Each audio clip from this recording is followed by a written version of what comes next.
रत्न, gemstones, इनकी चमक और रहस्य ने न जाने कितनी सदियों से इंसानों को अपनी तरफ खींचा है। पर कभी सोचा है कि इनकी कीमत सिर्फ इनकी खूबसूरती की वजह से है या इसके पीछे सच में कोई गहरा विज्ञान भी छिपा है? आइए आज इसी गुत्थी को सुलझाने की कोशिश करते हैं। तो देखिए आज हम क्या क्या जानने वाले हैं। सबसे पहले समझेंगे कि रत्नों का ये आकर्षण आखिर है क्या।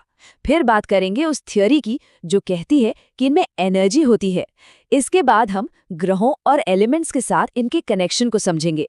कुछ पॉपुलर जेम्स और उनके माने जाने वाले फायदों पर भी नजर डालेंगे। और हाँ, आखिर में सबसे बड़ा सवाल, ये सब साइंस है या बस मन का वहम? चलिए तो शुरू करते हैं पहले पॉइंट से। आखिर रत्नों में ऐसा क्या है कि लोग इन्हें सिर्फ गहनों की तरह नहीं देखते, बल्कि इससे कहीं ज्यादा मानते हैं? और देखिए यही वो सोच है जो इस पूरी बात की जड़ है। बहुत पुराने जमाने से लोग ये मानते आए हैं कि रत्न सिर्फ खूबसूरती के लिए नहीं है, बल्कि ये एक तरह से प्रोटेक्शन शील्ड का काम करते हैं। इनमें हीलिंग पावर होती है। तो सवाल उठता है, आखिर ये रत्न हैं क्या? साइंटिफिक टर्म्स में कहें तो ये नेचुरली फॉर्म्ड क्रिस्टलाइन स्ट्रक्चर्स हैं, मतलब जमीन के नीचे लाखों सालों में बने पत्थर। और मान्यता ये है कि इतने लंबे प्रोसेस के दौरान इनमें एक खास तरह की एनर्जी और इलेक्ट्रोमैग्नेटिक प्रॉपर्टीज आ जाती हैं। ओके, तो मान लिया कि इनमें एनर्जी है, पर ये एनर्जी काम कैसे करती है? ये सबसे बड़ा सवाल है ना? जो थ्योरी है वो 3 मेन आइडियाज के इर्द गिर्द घूमती है। पहला आइडिया है क्रिस्टल वाइब्रेशंस का। सोचिए, हर चीज की एक वाइब्रेशन होती है। तो इस थ्योरी के मुताबिक हर रत्न का जो एटॉमिक स्ट्रक्चर है वो एक यूनिक फ्रीक्वेंसी पर वाइब्रेट करता है। और ये वाइब्रेशन हमारी बॉडी के एनर्जी फील्ड के साथ इंटरैक्ट करके हमें कह सकते हैं कि ट्यून अप करती है, स्ट्रेस कम करना, शांति देना, इस तरह से। दूसरा आइडिया है एनर्जी ट्रांसफर का। ये और भी इंटरेस्टिंग है। इसके हिसाब से रत्न एक तरह के कॉस्मिक फिल्टर्स हैं। ये सूरज और ब्रह्मांड से आने वाली एनर्जी को एब्जॉर्ब करते हैं और फिर उससे फिल्टर करके सिर्फ पॉजिटिव एनर्जी को पहनने वाले तक पहुंचने देते हैं। और तीसरा आइडिया वो है कलर थेरेपी। ये तो हम सब ने सुना ही है। हर रंग का अपना एक मतलब होता है, एक इफेक्ट होता है। तो बस वही लॉजिक यहाँ भी है। हर रत्न का अपना खास रंग होता है जो लाइट की एक खास वेवलेंथ से जुड़ा होता है। और ये रंग हमारे मूड, हमारी हेल्थ, हमारे पूरे सिस्टम पर असर डाल सकते हैं। तो ये तो हो गए 3 मेन आइडियाज। पर कहानी यहीं खत्म नहीं होती। अब चलते हैं एक लेवल और डीप और देखते हैं कि इन रत्नों को पूरे कॉस्मस से, यानी ग्रहों और तत्वों से कैसे जोड़ा जाता है। और यहाँ पर आता है नवरत्न का कॉन्सेप्ट।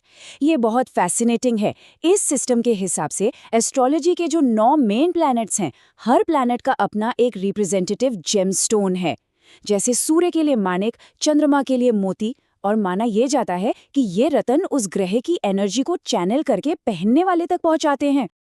और ये कनेक्शन सिर्फ ग्रहों तक ही नहीं है, बल्कि इन रत्नों को 5 एलिमेंट्स यानी वायु, अग्नि, पृथ्वी, आकाश और जल से भी जोड़ा गया है।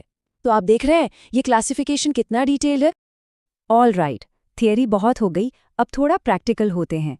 चलिए देखते हैं कि ये सारी बातें कुछ पॉपुलर जेमस्टोन्स पर कैसे अप्लाई होती हैं। और शुरुआत करते हैं रत्नों के राजा से। जी हाँ, माणिक यानी रूबी।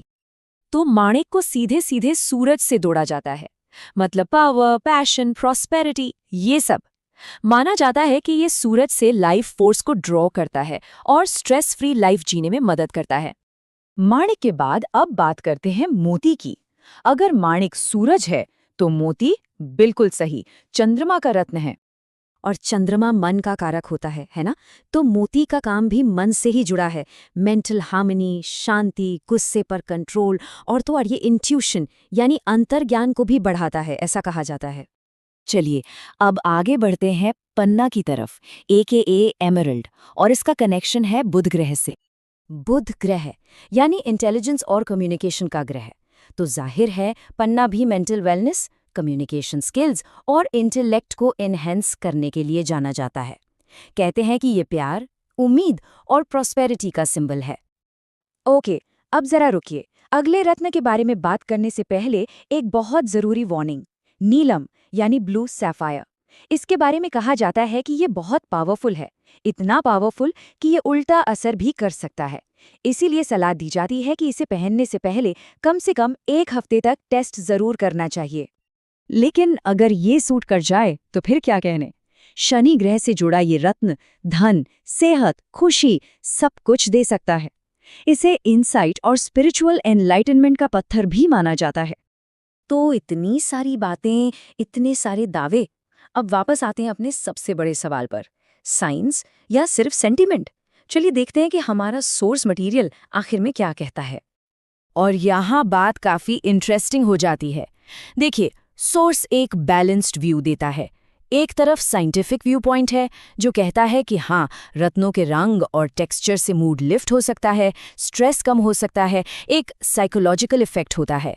लेकिन दूसरी तरफ जो मेटाफिजिकल व्यू पॉइंट है, जो मिस्टिकल हीलिंग की बात करता है, उसे आज का साइंस सपोर्ट नहीं करता।